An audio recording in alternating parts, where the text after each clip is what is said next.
बिहार में कानून व्यवस्था नाम की चीज नहीं है।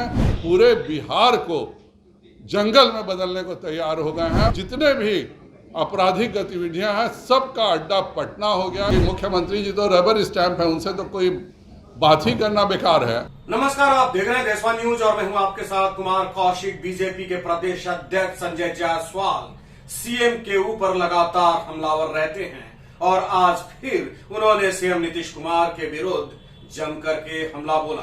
उन्होंने कहा कि जिस तरीके से सीएम नीतीश कुमार ने अति पिछड़ा आयोग का गठन किया है वो दिन कालाध्याय के रूप में जाना जाएगा।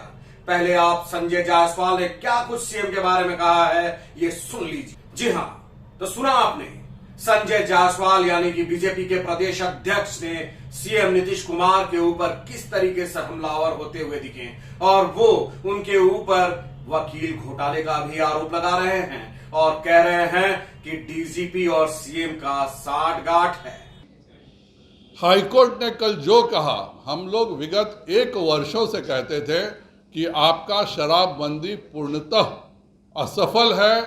जितने भी राजद के नेता हैं वही सबसे बड़े शराब माफिया हैं, बालू माफिया हैं। आप शराब माफिया और पुलिस मिलकर के 1000 करोड़ रुपए से बिहार का पैसा आपस में बांट दिया जाता है और पूरे बिहार को नशे में ढकेला जा रहा है। कल वर्षों बाद हाईकोर्ट की जो टिप्पणी आई है और जिस प्रकार की टिप्पणी है उससे पूरे बिहार सरकार को शर्मिंदगी होनी चाहिए। अगर कोर्ट यह मानता है कि आप बिल्कुल असफल हैं और आप पूर्णतः एक तरह से नए नशे का बढ़ावा देने का काम कर रहे हैं क्योंकि आपके पुलिस की कोई दिलचस्पी नहीं, और यह बात माननीय मुख्यमंत्री को छोड़ के बिहार के प्रत्येक जनता को मालूम है कि किस तरह से यहाँ शराब माफिया पुलिस के गठजोड़ से चलता है और कैसे हर मोहल्ले हर घर में शराब सप्लाई होती है। और यह होने के लिए कोई आश्चर्य की बात नहीं है। इसलिए आश्चर्य की बात नहीं है कि जिस प्रदेश का डीजीपी को कोई एक साधारण आदमी फ़ोन करके कहता है कि मैं चीफ जस्टिस बोल रहा हूं और डीजीपी साहब यस सर नो सर करते हुए सभी आदेशों का पालन कर देते हैं, तो वैसे डीजीपी और वैसे पुलिस की तो अक्षमता सभी जग जाहिर है। आज मेरा यह स्पष्ट आरोप है, यह तो एक सिंगल केस था जिसमें एसएसपी का पकड़ा गया, आपने एसएसपी का निलंबन कर दिया। उस व्यक्ति ने कितने आपके प्रधान सचिवों को फ़ोन किया, आपके चीफ सेक्रेटरी को फ़ोन किया है कि नहीं किया है, और कहीं आपको भी फ़ोन किया है कि नहीं किया। जांच तो इसकी भी होनी चाहिए माननीय मुख्यमंत्री महोदय। एक व्यक्ति के आदेश से एसपी को बचाया जाता है, यह बताता है कि बिहार में पूर्णतः पुलिस व्यवस्था खत्म हो गई है। पाटलिपुत्रा कॉलोनी में अगर हरनौत के किसी मुखिया का पति है तो उसकी हत्या करने के लिए गांव का जगह नहीं चुना जाता है, वह पटना चुना जाता है कि पाटलिपुत्रा थाना के बगल में अगर हम हत्या करेंगे तो हम बच के निकल सकते हैं। अगर ट्रेन में डकैती डालनी होती है तो कहलगांव, बगहा, किशनगंज का कोई कोने का सुदूर इलाका नहीं चुना जाता। उसके लिए भी डकैतों को सबसे आसान और सबसे सुरक्षित डकैती डालने की जगह पटना ही लगता है कि पटना से जब दुरंतो एक्सप्रेस चलेगी तो हम डकैती डालेंगे। माननीय मुख्यमंत्री जी अपने प्रधानमंत्री बनने की अभिलाषा में बिहार में कानून व्यवस्था को पूर्णतः खत्म कर चुके हैं। परियोजना परिषद पटना में बैठ के प्रश्न पत्र अपने प्रश्न तय करती है। यह एक जो कहा जा रहा है कि किशनगंज में किसी ने टाइपिंग मिस्टेक किया गया होगा, यह चौथा बड़ा बिहार का शिक्षा घोटाला है। यह जितने भी प्रश्न 7वां क्लास 6ठा क्लास के तय होते हैं, बिहार शिक्षा परियोजना परिषद ने शिक्षकों को पटना बुलाया था, पूरा बैंक बनाया था।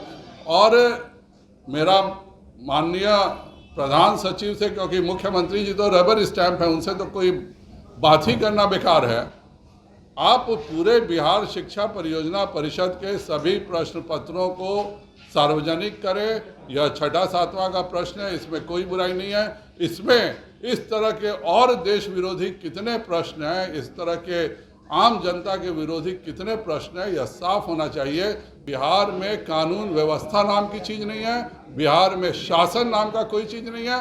नीतीश कुमार जी केवल अपने आश्रम जाने के चक्कर में पूरे बिहार को जंगल में बदलने को तैयार हो गए हैं और यह जंगल में कन्वर्ट हो रहा है, जहां पे ना कोई पुलिस के किसी के कंट्रोल में है, ना वकील कहीं कंट्रोल में है। यह बताता है कि पटना में जो बैठे हुए लोग हैं उनके प्रति किसी का कोई डर नहीं है। क्या ये जो जितने डकैत थे ये रेलवे में जन्म लिए थे, रेलवे में चढ़े थे, रेलवे में बैठे हैं, रेलवे में लूट रहे हैं। यह पूरी की पूरी एक बिहार में पटना सबसे सेफ जगह हो चुका है। किसी को भी आपराधिक घटना करनी होती है, हरनौत का अगर मुखिया भी है या पति है तो उसकी हत्या करने के लिए पटना ही उचित जगह बताया जाता है। जहां का डीजीपी एक किसी भी सड़क चलते आदमी के फोन से हिल जाए और एसपी को बचाने का काम करे, वहां पे प्रशासन की उम्मीद ही बेकार है। परिस्थिति में उनको हम नहीं रखेंगे, यह बिल्कुल क्लियर बात है। वो चाहते होंगे, प्रशांत जी रात में रोज उनसे मिलते हैं। तो संजय जायसवाल ने अपने बयान में यह भी कहा कि डीजीपी और नटवर लाल के मामले में जांच कराया जाए और उनके खिलाफ श्वेत पत्र जारी किया जाए। इन्हीं बातों के साथ अब तक के लिए बस यहीं तक, फिर मिलते हैं नए मुद्दे नए सरोकारों के साथ। तब तक देशवा न्यूज देखते रहिए, अपना सुझाव देना नहीं भूलिए। नमस्कार।